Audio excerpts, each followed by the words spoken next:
लेकिन जरा अब आपको मशरिकी वुस्ता फटाफट से लिए चलते हैं, जहां पर हर गुजरते दिन के साथ जंग तेज होती हुई नजर आ रही है। चार बड़े मुल्क एक दूसरे के आमने सामने हैं। अगरचे बराह रास्त अमेरिका और ईरान आपको दिख रहा है, लेकिन चीन और रूस की भी मुदाखलत इस पूरे जंग के अंदर है, जिसकी वजह से आलमी कुव्वतों के अंदर तशवीश भी पाई जा रही है। बड़ी खबर इस वक्त, जरा पहले मशरिकी वुस्ता आपको लिए चलते हैं, जहां पर आपको यह बताते चले कि गल्फ यानी अरब दुनिया के अंदर जबरदस्त तशवीश बन रही है। अमेरिका ईरान जंग की वजह से सबसे ज्यादा नुकसान अरब मुल्कों के अंदर हो रहा है।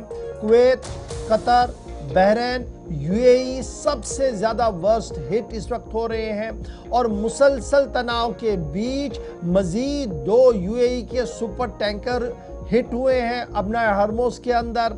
कुछ क्रू मेंबर्स इंजर्ड हुए हैं, कुछ के मिसिंग होने की इतलात खबर आ रही है। और यही वजह है कि कुवैत, कतर, बहरीन और यूएई ने मुश्तरका बयान जारी किया है और मुश्तरका एलानिया में उन्होंने अमेरिका ईरान से मुज़ाकरात के ज़रिए से मसले का हल निकालने की बात की है।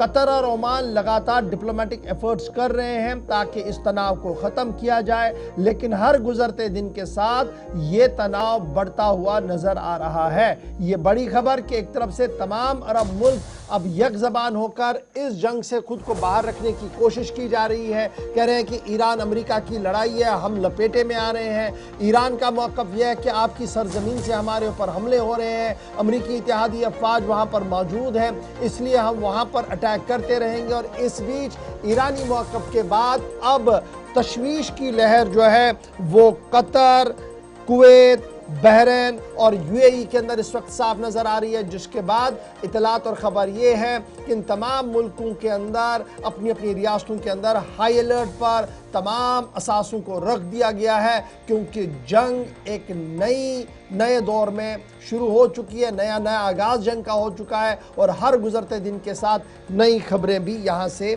आ रही है। ये एक चीज और भी, 2 दिनों के दौरान 3 लोगों की मौत, कल एक भारतीय मल्लाह की मौत हुई थी जो हमने आपको बताया था, यूएई के 2 लोग मारे गए। लेकिन अमेरिकी सदर क्या कह रहे हैं मौजूदा सूरत हाल पर? मशरिकी वस्ता में 9 से 10 ऐसे ममालिक जिसमें अब सऊदी अरब भी डायरेक्टली इन्वॉल्व हो गया है इस जंग के हवाले से, उनका तासुर जो अगली खबर में आपको दिखाएंगे।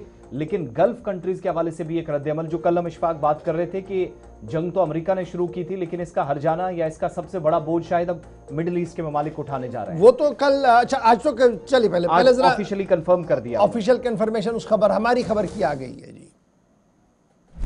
I just told you have Saudi Arabia, UAE, Qatar, Bahrain, and Kuwait, primarily, and then others.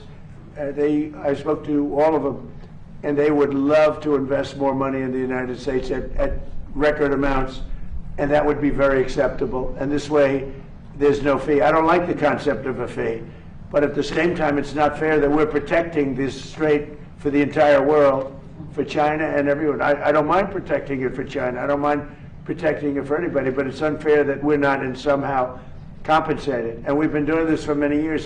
It's bothered me 25 years ago. अब कह रहे कि मैंने इन तमाम मुल्कों से बात की है, वो पैसा खर्चने के लिए तैयार है। एक ये अमेरिका का बयान है, दूसरा हमने आपको खबर बताई कि वो कह रहे हैं कि कुवैत, कतर, बहरीन, यूएई कह रहा है कि जनाब रेस्ट्रेन करे जी, जंग ना होनी चाहिए और हम इस जंग से बाहर रहना चाहते। अब उस बयान को सही माना जाए या सदर अमेरिका डोनाल्ड ट्रंप साहब के बयान को सही माना जाए, क्योंकि सूरत हाल तशवीशनाक बनती हुई नजर आ रही है।